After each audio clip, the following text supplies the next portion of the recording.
Oi, gente, tudo em ordem? Vamos para as atividades dessa semana? Antes da gente começar o nosso assunto, eu vou passar algumas orientações para vocês, ok? Então, muito cuidado com a execução da tarefa no caderno.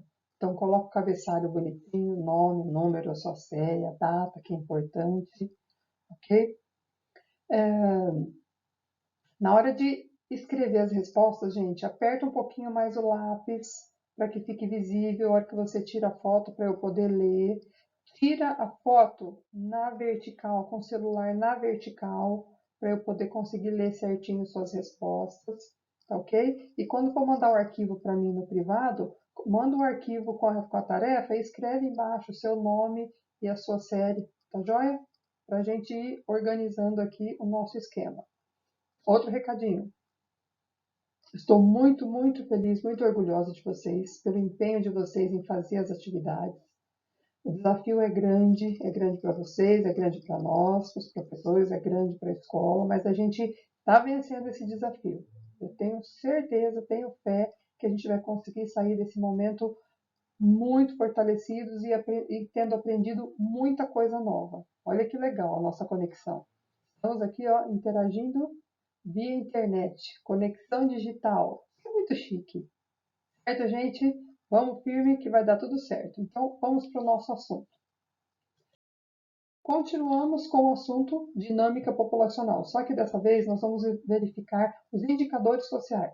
Então, para a gente ter compreensão bem clara de como se desenvolve uma população, para estudar uma população, é muito importante ter a noção dos indicadores sociais, ok? Então, os indicadores sociais são responsáveis pelo quê? Por que eles são importantes? Porque é através deles que a gente consegue saber os aspectos da vida de uma determinada população.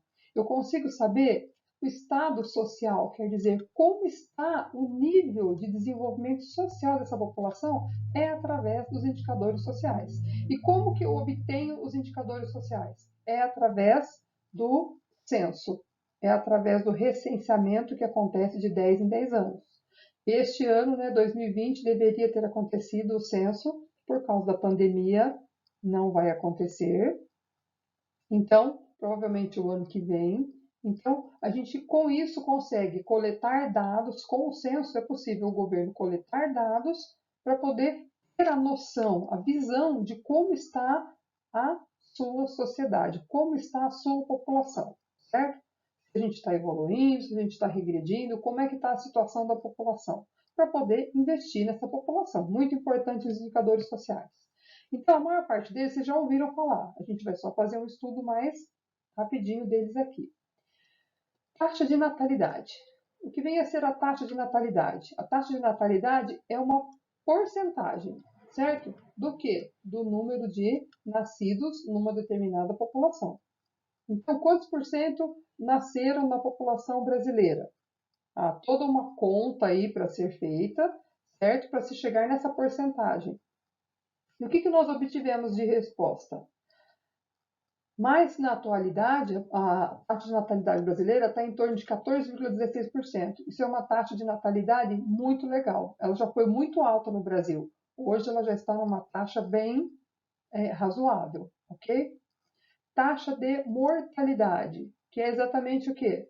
A relação entre o número de mortos e a população. Quer dizer, a porcentagem do número de mortos, o número de óbitos naquela população, certo? No Brasil, a nossa taxa de mortalidade está em 6,38. Então, é um número também muito interessante. Se a mortalidade cai, é porque a qualidade de vida da população melhorou, certo? E a nossa mortalidade já foi muito alta. Ela teve uma queda considerável, certo?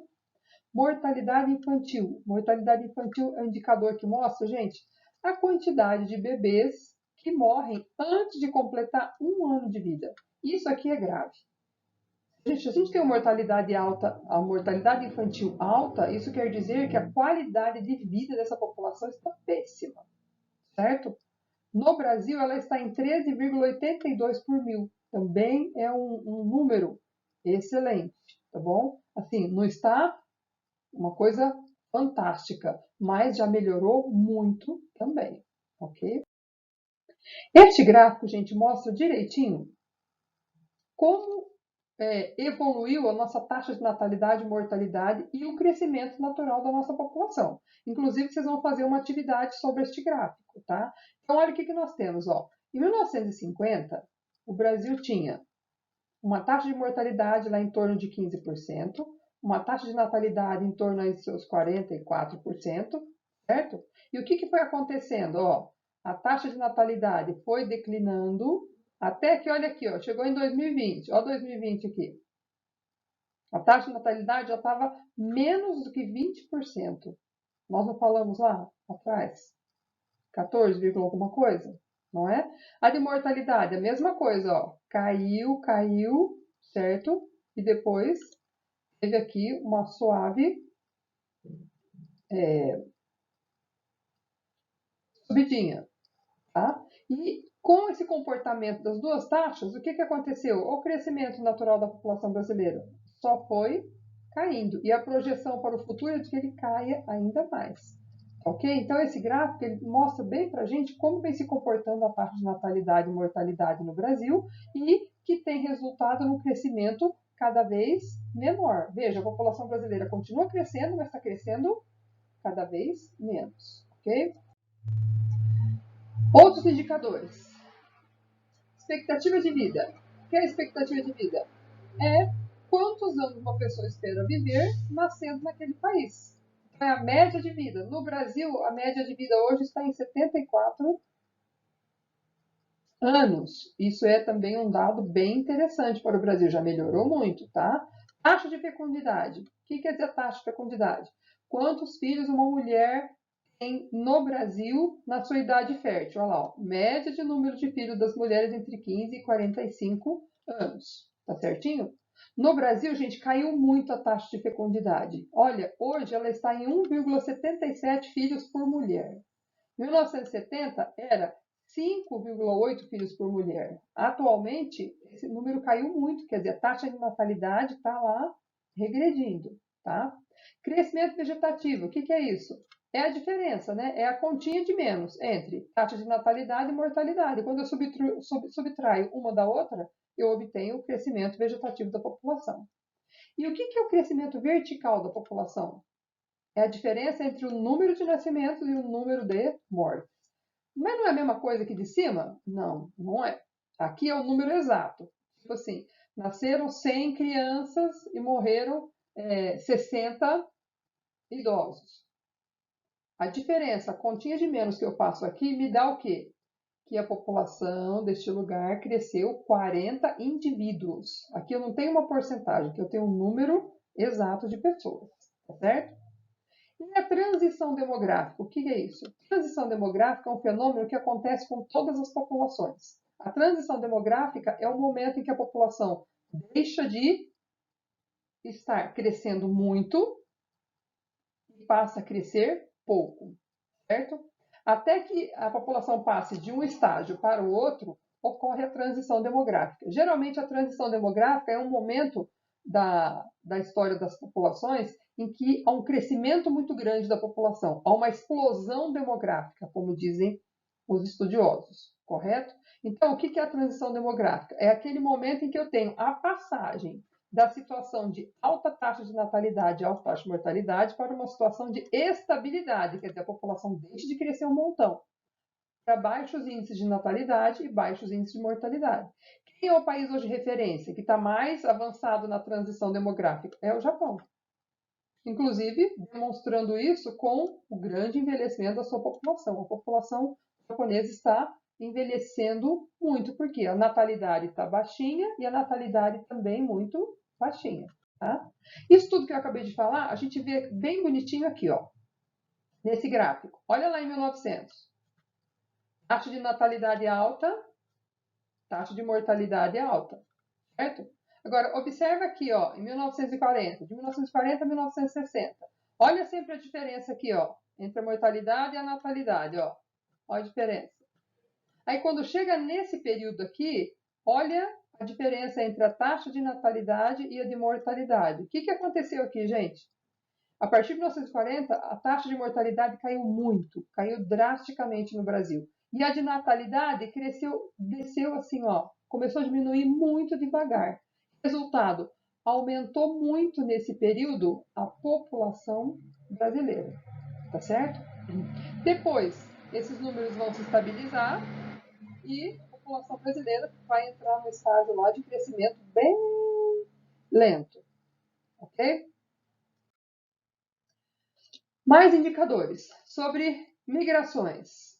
Esses itens aqui eu vou explicar para vocês aqui neste mapa mental. Então, o que eu tenho por movimentos migratórios? Eu tenho algumas formas de migramento, de movimentos migratórios. Então, eu tenho assim, ó, os movimentos migratórios podem ser internos ou externos. O que é um movimento interno? É aquele que acontece dentro do próprio país. E o externo é que acontece entre um país e outro. A forma de movimento migratório, ela pode ser voluntária ou pode ser forçada. Voluntária é quando a pessoa vai por livre e espontânea vontade, ela decidiu ir. Forçada é quando ela é forçada a migrar contra a vontade dela. A escravidão é um exemplo de migração forçada, né? Os africanos vieram forçados para a América. Quanto à forma ainda de migrações, ela pode ser temporária ou definitiva. Ela é temporária quando a pessoa ela vai por um período, muda-se e depois retorna. Esse período pode ser diário, pode ser semanal, pode ser mensal, certo? E ela pode ser definitiva, quer dizer, a pessoa pode ir definitivamente e nunca mais voltar. E os movimentos migratórios também têm a questão do controle. Eles podem ser legais, quando a pessoa vai com toda a documentação certinha, né? Com a autorização para entrar, para ficar naquele país, ou estudar, ou morar, ou trabalhar, né? E as clandestinas, que é quando a pessoa não consegue entrar, então ela força a sua entrada entrando ilegalmente, clandestinamente. Ela passa a viver nesse país sem documentação nenhuma, correndo riscos, certo? E aqui deste lado nós temos todos os tipos de migração. As migrações externas, ó, elas podem ser de dois tipos. É a imigração e a emigração. Imigração é a entrada no país e a emigração é a saída, né? Quando alguém vem para o Brasil, alguém está imigrando para o Brasil. E quando alguém do Brasil vai para outro país, essa pessoa está emigrando. Êxodo rural é um movimento migratório muito importante. No Brasil, entre as décadas de 50 e 70, houve muito êxodo rural, um intenso êxodo rural. Muita gente saiu do campo e veio para a cidade. Isso é o êxodo rural. A migração no sentido campo-cidade. As pessoas saem do campo e vêm para a cidade.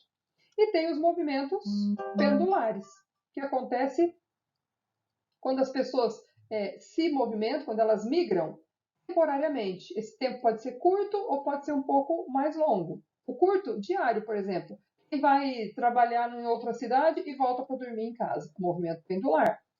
Quem está numa cidade grande, mora no subúrbio, né, na periferia, e vem trabalhar no centro, movimento pendular. Tá? E tem também a transumância. Transumância é quando a pessoa muda-se por um período do ano, uma estação do ano, é sazonal. Tá? Tipo assim, a pessoa sai lá do Nordeste e vem para o Sudeste para trabalhar na safra de cana.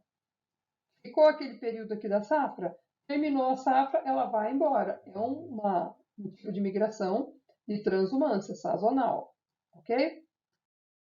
Aí vem as atividades, gente. Vocês vão desenvolver essas atividades aqui consultando esse material todo e mais, se vocês quiserem pesquisar na internet, fiquem à vontade. Como esse material, como o oitavo A e B não tem o livro, então todos vão copiar todo esse material, copiar os exercícios e resolver. Certo, turminha? Qualquer dúvida a gente conversa lá no grupo, façam com bastante carinho e beijo. Até mais.